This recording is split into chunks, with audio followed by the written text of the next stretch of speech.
Todos os estados brasileiros e o Distrito Federal têm de entregar ao Supremo Tribunal Federal, o STF, a partir de agosto de 2025, o chamado Plano Pena Justa.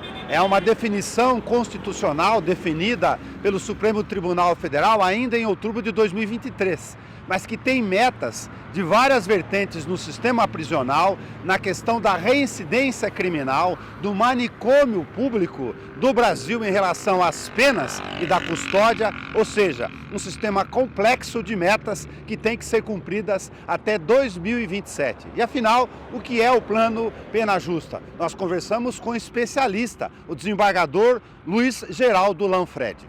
A DPF 347, né, eu só posso dizer que talvez seja a grande oportunidade de nós repassarmos esse sistema prisional que funciona, para que todos entendam, à margem da lei. Né? Funcionar à margem da lei quer dizer não funciona. Né? E se não funcionam, isso traz, evidentemente, alguma espécie de problema ou alguma espécie de consequência que vai ser sentida talvez não por aqueles que estão lá dentro, mas sobretudo por eles também, mas principalmente para aqueles que estão aqui fora. Né? Falar de sistema prisional é falar de segurança pública. E hoje esse tema ele conseguiu alcançar nas preocupações do Estado brasileiro, da sociedade brasileira, né, o lugar primeiro naquilo que mais causa intranquilidade, que mais sobressalta o cidadão comum.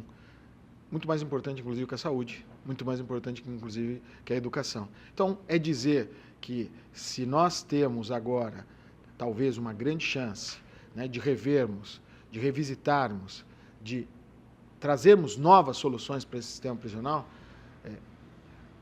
muito provavelmente as angústias relacionadas ao sistema de segurança pública possam encontrar soluções que não tiveram ainda a oportunidade de serem trabalhadas, como agora, no Plano Pena Justa, nós temos essa grande oportunidade de realizá-lo. Eu discordo um pouquinho de você quando você diz que na literatura jurídica a demora, e muitas vezes isso acontece sim, mas neste caso da DPF 347, ela foi uma demora muito bem engendrada, ela foi uma demora muito bem acontecida, porque ela nos permitiu maturidade de ver os problemas a sério, de verdade, desse sistema prisional. Foram 10 anos, Nelson, de 2015 até quase, foram 8 anos, né? Estamos agora em 2025, mas de 2015 a 2023, até nós chegarmos a uma solução. E uma solução que veja a importância dessa solução na conjuntura desta ação, que é uma ação toda especial do Supremo Tribunal Federal, em que os 11 ministros eles chegam a uma conclusão. Existe um estado inconstitucional de coisas no sistema prisional, ou seja, as coisas não vão bem, as coisas não se entregam ali, as coisas não se realizam como previsto, mas não somos nós que vamos dizer, nós, Supremo Tribunal Federal, nós, ministros da Suprema Corte, dizer o que tem que ser feito. O que o Supremo faz? De uma forma até heterodoxa, né? Não ordinária, não recorrente, habitual. A sociedade vai dizer o que deve ser feito. E esses 8 anos nos permitiram, portanto, chegar a esse grau de maturidade e dizer o que nós queremos desse sistema prisional. Nós queremos realmente uma pena que seja, sob todos os princípios, cumpridas dentro da lei, uma pena que possa satisfazer esse anseio de toda e qualquer pessoa em relação à prática de um crime, que alguém seja punido e elimine, portanto, essa perspectiva da sensação de impunidade, né? E que, efetivamente, nós possamos ter, ao final, uma pessoa retornando ou se readaptando socialmente em condição de conviver novamente com todas as demais pessoas, né? E não temos aqui a possibilidade dessa pessoa em retornar, em voltar, né? Até porque entendendo que esse estado inconstitucional de coisas nos levou, ou nos legou, ou nos presenteou com as facções criminosas que hoje graçam aí e, sobretudo, trazem toda essa sorte de preocupações em que o próprio Estado não está preparado para enfrentá-las, como elas estão preparadas para desarranjar ou desestabilizar a convivência de todas as pessoas. Então, aqui, na DPF 347, nós temos a grande chance, portanto, nesta condição de divisor de água em que ela se apresenta, em de nós reescrevemos a história desse país na perspectiva da segurança pública. E o Pena Justa, ele é o instrumento que nós estamos apresentando né, ao Supremo Tribunal Federal. Já o fizemos do ponto de vista de união, de governo federal. E agora nós vamos ter a possibilidade de que cada Estado possa, à luz, ao exemplo do Pena Justa Nacional, também ter a sua particularidade de pena justa. Então nós temos aqui a composição entre União, entre Governo Federal, Estados e Distrito Federal, e nós estamos aqui muito bem avançando, né? Nós colocamos o tema de novo a debate, para ser, portanto, bem discutido. Talvez essa disponibilidade pouco favorável a esse debate, a esse encontro, né, possa ter nos levado a essas omissões, né, porque nós não conversamos como autoridades, como instituições, e o Plano Pena Justa permitiu, na sabedoria do Supremo Tribunal Federal, que nós pudéssemos nos reorganizar enquanto Estado, porque nessa disputa entre Estado e crime organizado a gente está perdendo. Infelizmente, ainda numa condição muito desfavorável. Como especialista em direito, mas também em especial na questão também sociológica de direitos humanos, vinha emprestar a experiência do senhor, através de um canal público, para discutir o que a gente tem que conversar com essa sociedade. A polícia diz que enxuga gelo, os magistrados são instrumentos da aplicação da lei fria, mais uma corrente do Congresso, como o senhor sabe, prega a teoria do encarceramento, que no respeito ao sistema prisional é enfim, sem fazer rótulos aqui, um sistema de produção de escritórios do crime em boa parte. E os jovens que não são mais os donos do tráfico estão se atirando com bala entre si, a gente falava sobre isso aqui, fora as questões da drogadição no dia a dia. Essa sociedade tem uma cultura de encarceramento, ao contrário de uma boa direção sociológica que o Pena Justa, em várias de suas metas, propõe. Eu creio que você, em poucas palavras e com muita sabedoria, revelou a complexidade como esse tema se apresenta e como ele deve ser enfrentado. O Pena Justa, na verdade, não é uma petição de princípio, não é um documento retórico. Fosse um documento acadêmico, simplesmente, a gente não precisava, né, de todo esse esforço, de toda essa energia para chegar na construção de um documento como esse. É um documento de soluções práticas, pragmáticas, o mais importante, testadas.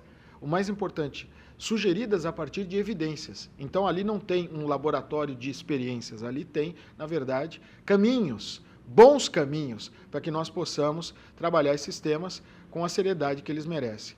Um outro ponto que eu creio seja importante nós aqui avaliarmos é que as tradicionais formas como nós estamos nos apresentando a esses problemas têm sido as mesmas e há muito tempo. Né? O recurso à prisão, à pena, ao crime, ao presídio, como se isso pudesse resolver todos os problemas da sociedade. Né? Fosse só isso, estava resolvido, porque é o que mais a gente tem feito nos últimos 20, 30 anos. Né?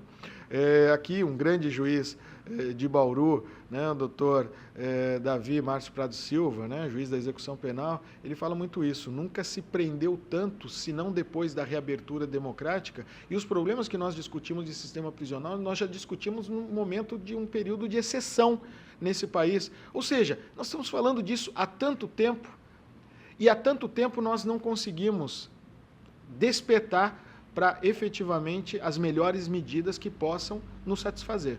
Então, veja, aqui nós temos talvez a grande chance de pensar diferente, pensar fora da caixa, porque essas soluções prontas, né, de supermercado, de prateleira, elas não estão nos resolvendo e estão atendendo aqui interesses. Eu não sei, também não me preocupo com isso, eu acho que todo mundo tem o direito de pensar o que bem entender, todo mundo tem direito à liberdade do seu próprio entendimento, mas por exemplo, numa iniciativa privada, né, quando se aposta numa determinada medida e essa não traz o retorno adequado, o que se faz? Se muda, porque você não vai continuar investindo dinheiro, você não vai continuar perdendo tempo naquilo que não lhe dá retorno. O que nós estamos fazendo no sistema prisional hoje é exatamente isso, investindo naquilo que não dá certo.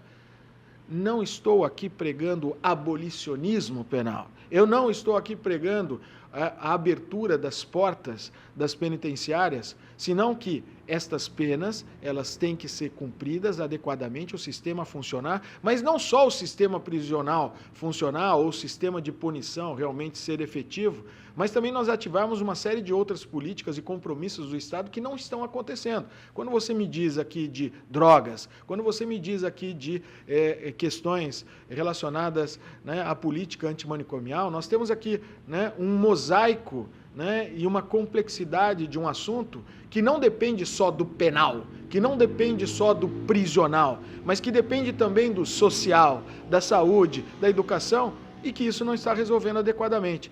Pena justa não vai tratar disso, pena justa vai tratar só do prisional, mas colocando as coisas nos seus devidos lugares.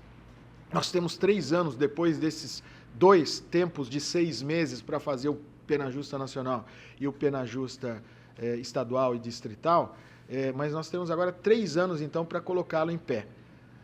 Pouco tempo, muito tempo, enfim, vamos fazer bem feito, né, para que, ao final desses 3 anos, nós tenhamos aqui condição de dizer, estamos no caminho certo.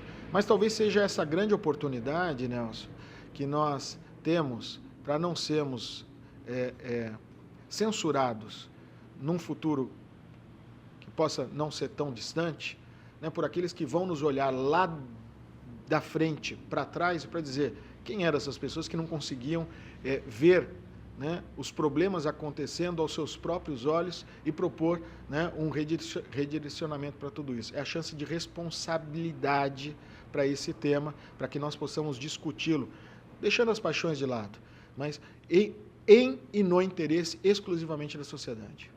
Tema tão complexo que envolve várias vertentes, eu pedi 2 questões em particular, professor, até por força da questão do imediatismo, do raciocínio social. Como é que o senhor vê em particular a reincidência criminal com os desafios do sistema prisional, que tem as questões de doença, insegurança alimentar, enfim, todos os elementos da sua própria natureza dentro desses desafios? Se esse sistema prisional não resolve e não funciona, a chance da reiteração, sobretudo porque a política penal ela não foi efetiva sobre aquela pessoa, é grande. Então, veja, falar de reincidência em relação a um sistema prisional que não resolve é como que admitir a obviedade de uma ação e reação ou um consequencialismo que faz todo sentido. Se esse sistema prisional não resolve, é óbvio que nós vamos ter mais reincidência, é óbvio que nós vamos ter mais reiteração, e sobretudo quando nós não ativamos outros canais do Estado para além da prisão, como suporte a, muitas vezes, pessoas que chegam absolutamente desprovidas de qualquer espécie de atenção por parte desse Estado. E aqui eu não estou querendo, né, idolatrar e nem reverenciar o coitadismo, né, de algumas pessoas, né, ou a vitimização de pessoas que infringiram a lei, né, e causaram, portanto, o distúrbio social. Eu não estou querendo fazer esse tipo de discurso. Aliás, esse é um tipo de discurso também fácil de fazer e que não resolve.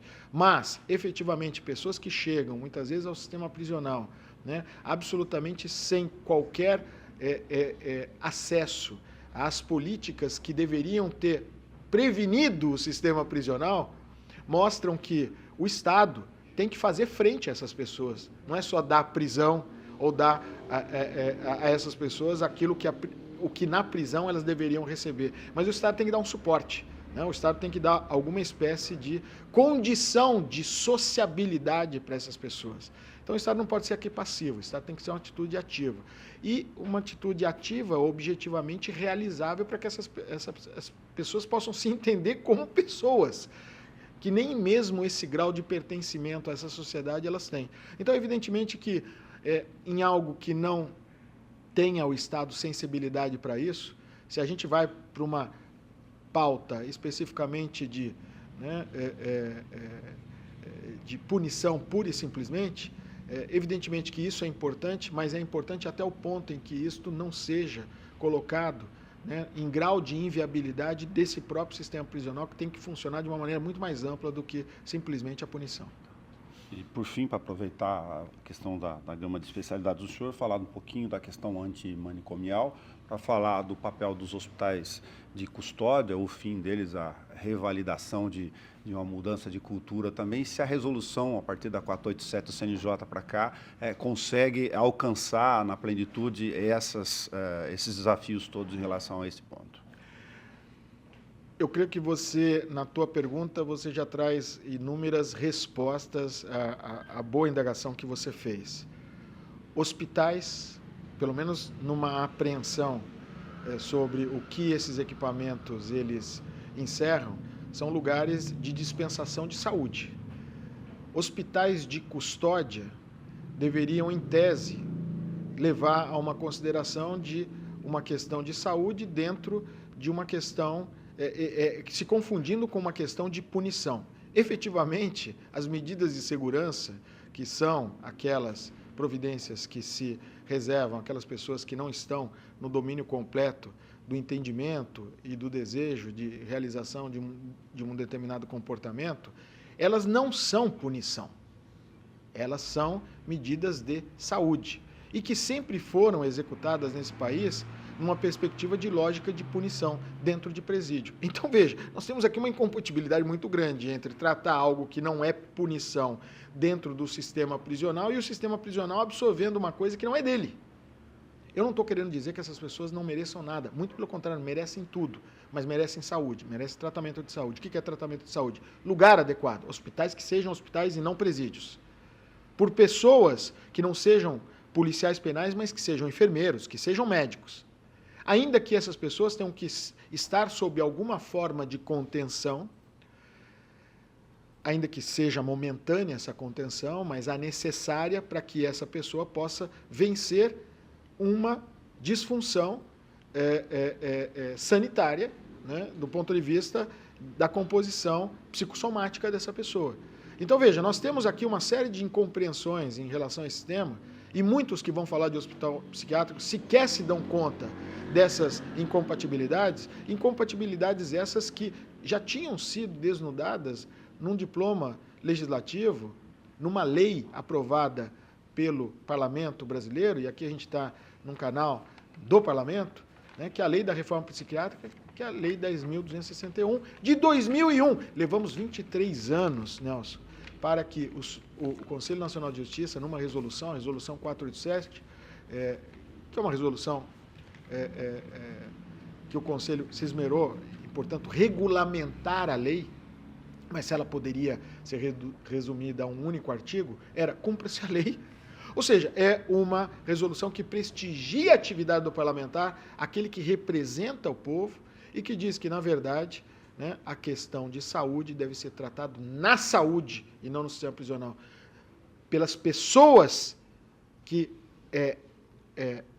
têm o domínio do universo da saúde e em lugares que sejam compatíveis com a prática da saúde. O que nós temos hoje é uma disfunção disso, né? E não cola muito esse argumento, não, mas aqui nós fazemos diferente, não, mas aqui nós fazemos de uma forma adequada. Se não é na saúde, não é uma medida de segurança e está completamente desarranjada desse arcabouço, né, desse amparo normativo que já vem de 2001. Levamos 23 anos, portanto, para chegar a uma resolução, né, que ela não faz lei, ela apenas prestigia a lei do parlamento e para este parlamento que já havia dito que cada coisa no seu devido lugar.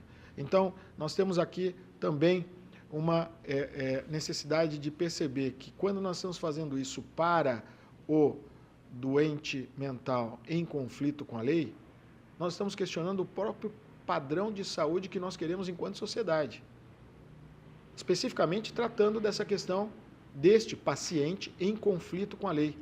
Mas se esse tipo de saúde é o dispensado a ele, o que dizer então de nós que estamos aqui fora que não praticamos crime nenhum? Então veja, tudo isso aqui na verdade ele puxa uma série de outras indagações que se nós formos ali só pensar na questão antimanicomial, é não perceber que a dimensão estrutural do problema é muito mais grave. E aqui, portanto, nós despertarmos para a grande chance que a gente tem, inclusive, de repassar esse assunto, que é um assunto que, na verdade, também ele tem a sua intersecção com assistência social, né, e, sobretudo, com um grau de civilização que é o que nós desejamos alcançar enquanto sociedade moderna e sociedade, né, que se insere dentro de um Estado de Direito.